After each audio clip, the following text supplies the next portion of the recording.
থাকতাম। হ্যাঁ, বাচ্চা আছে, ওর ফ্যামিলি থেকে সবাই এসে দেখে গেছে। ফ্যামিলির সবাই দেখে গেছে? হ্যাঁ, সবাই দেখে গেছে।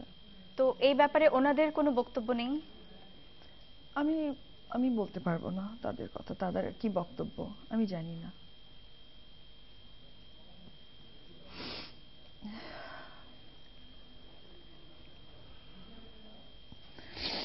আচ্ছা, আপনার সন্তান কি আপনার সাথে এসেছে আজকে? হ্যাঁ, আমার সাথে আসছে। আমরা কি তাকে দর্শকের সামনে উপস্থাপন করতে পারি? হ্যাঁ, অবশ্যই করতে পারেন। দর্শক, আমরা অপু বিশ্বাসের সন্তান, অপু অপু বিশ্বাস বিশ্বাস শাকিব শাকিব খানের খানের সন্তান, আমরা তাকে দেখব বিরতি।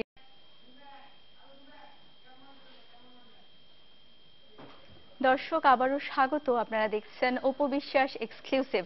বুঝতেই পারছেন আমরা কথা বলছি অপু বিশ্বাসের সাথে। আমরা দেখছি তার কোলে অত্যন্ত চমৎকার একটি শিশু। আপু, আপনার এবং শাকিব খানের বাচ্চা আপনি বলেছেন, নাম কি ওর? আবরাম খান জয়। আচ্ছা, আপনাদের এই শিশুকে শাকিব খান দেখতে আসেনি আপনি বলতে চাচ্ছেন? না, আপু এসছে। আচ্ছা ও তো প্রতিনিয়ত আসে, সেটা বাসায়। আচ্ছা, ও আসে, দেখে যায়। ওই দেখে যায় এসে? হ্যাঁ, সে আচ্ছা দেখে যায়, আদর করে যায়, তাকে নিয়ে ঘুরে ফিরে কথা বলে, আচ্ছা, আদর করে, সব করে। তাহলে আপনার সাথে কেন নয়?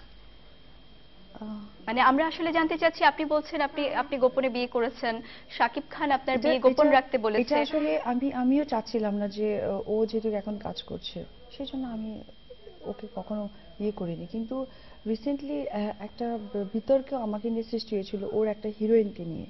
আচ্ছা, তো সেই বিতর্কে আমি তাকে বলেছিলাম যে একটা জুনিয়র আর্টিস্ট আমাকে নিয়ে কথা বলবে, সেই ব্যাপারটা উচিত ছিল তার একটু খেয়াল রাখার। সে সেটা খেয়াল রাখেনি। তার মানে সে আমাকে সম্মান করেনি। আমি ছোট হচ্ছি না কোথায় বড় হচ্ছি, এটা তার ডিসিশন নেওয়ার কোনো ইয়ে নেই।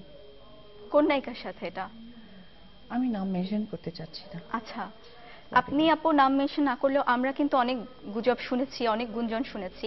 আহ, আমরা শুনেছি নায়িকা বুবলির সাথে আপনার বাকবিতণ্ডা হয়েছিল। হ্যাঁ। আপনি এ বিষয়ে বলতে চান কিছু? না, আমি ওই বিষয়ে কথা বাড়াতে চাই না। আচ্ছা, ঠিক আছে।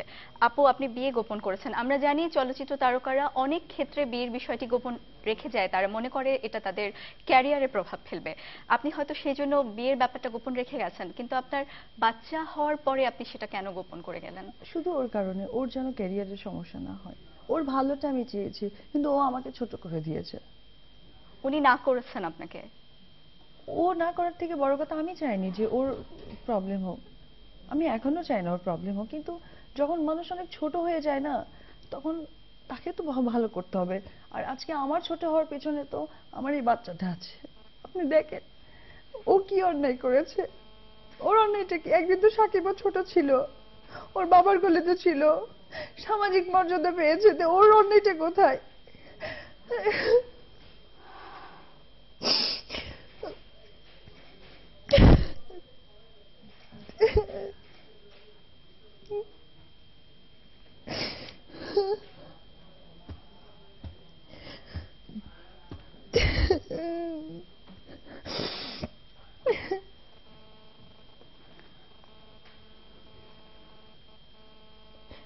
আমি আমি দর্শকদের কাছে গেলে একটা কথাই বলতে চাই, এই 10 মাস আমি ছিলাম না, আমাকে আপনারা অপরাধী মনে করবেন না। আমি অবশ্যই কাজ করব, আমি সুখে কাজ করব। তবে অবশ্যই আপনারা আমার সন্তানের জন্য শুধু দোয়া করবেন, ও যেন অনেক ভালো থাকতে পারে, ও মানুষের মতো মানুষ হতে পারে, আমি যেন ওকে একজন মানুষ করতে পারি। আমি অনেক কষ্ট সহ্য করেছি, অনেক অনেক অপমানিত, লাঞ্ছিত, টর্চার অনেক হয়েছে। আমি কোনোদিন মুখ ফুটে বলিনি, কোনোদিন না। আমি আজকেও বলতে চাইনি, কিন্তু আজকে আমাকে নিতান্তই ছোট করা হয়েছে, নিতান্তই অনেক ছোট করা হয়েছে অ্যাজ এ হাজবেন্ড।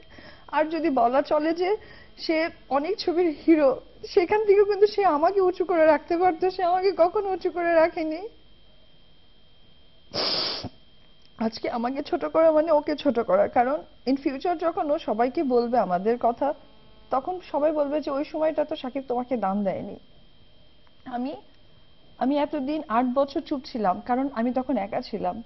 আজকে আমি এই জন্যই চুপ নাই, কারণ আমার সাথে ও আছে। আজকে আমার থেকে ওর ভালোটা দেখার দায়িত্ব আমার। আমি মনে করি সাকিব যদি প্রোগ্রামটা দেখে থাকে, ওর দায়িত্ব হবে দূর থেকে ওকে দোয়া করে যাবে। আফসোস সে বাবা, আর ও তো জন্ম নিয়েছে কারু কোল থেকে, ও তো কাউকে বাবা ডাকে। তো ও জানে তো যে আমাকে আমার বাবা আমার পরিবার কি রেসপন্সিবিলিটি দিয়ে বড় করেছে, নাহলে আজকে আমি শাকিব খান তো হতে পারতাম। সেম থিং, ও তো অনেক শিশু, ওর সামনে কিন্তু ভালো মন্দ কোনো বুঝ নাই, সো ওকে ঠকালে ঠকানোটা উচিত হবে না। আমি মা হয়ে ওকে ঠকাতে পারিনি, আমি আশা করবো বাবা হয়ে যেন ওকে না ঠকাই। এটা আমার ওর কাছে এই নিউজ থেকে আমার অনুরোধ থাকে।